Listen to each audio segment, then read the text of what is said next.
ယ်တွေ့ကြုံပဲဖြစ်ပြီးတော့မှကြီးပဲဟုတ်လားအဲ့လိုပြောလို့ခပ်ပေါ့သုံးတက်လိုက်တာမဟုတ်ဘူးဒါအမှန်တရားပဲဟုတ်လားအကုန်လုံးကဘာဖြစ်သွားမှာတော့ပြီးတော့မှကြီးပဲဟုတ်လားအဲ့ဒီပြီးဆုံးခြင်းဆိုတဲ့အနေစာကိုမသိလို့ဘုန်းဘုန်းတို့ရဲ့စိတ်တွေက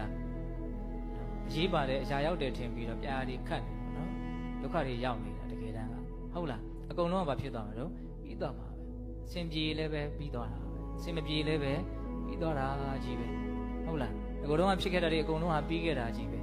ခုဖြစ်နေတာတွေလည်းပြီးနေစေနောင်ဖြစ်သွားမဲ့အရာတွေလည်းပြီးသွားမဲ့အရာတွေကြီးပဲပေါ့နော်ဒီစကလုံးလေးကိုဘုံဘုံစိတ်ထဲမှာဘယ်လိုခံစားရတော့ဆိုတော့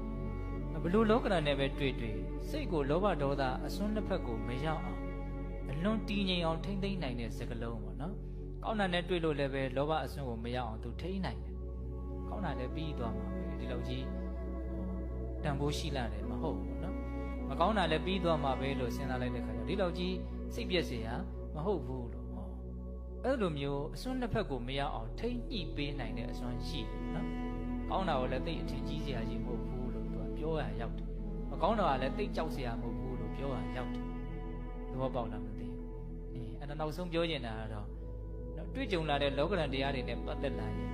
အဲ့ဒီပြီးသွားမှာပါဆိုတဲ့စကားလုံးလေးတနည်းအားဖြင့်အနိစ္စနော်အဲ့ဒီအနိစ္စဆိုတဲ့စကားလုံးတစ်လုံးကိုဘုန်းဘုန်းတို့လွန်ပိုင်နိုင်ဖြစ်အောင်လေ့ကျင့်ထားပေါ့ဟုတ်လားအဲ့ဒီအနိစ္စဆိုတဲ့စကားလုံးတစ်လုံးတည်းကပဲဘယ်လိုလောကဓာတ်နဲ့ပဲတွေ့ကိုယ့်ရဲ့စိတ်ကိုလောဘဒေါသဖြင့်မတုံ့လှုပ်အောင်ထိမ့်သိမ့်ပေးနိုင်လိမ့်မယ်လို့ဒါကိုဘုန်းဘုန်းတို့နားလည်စေချင်တာဟုတ်လား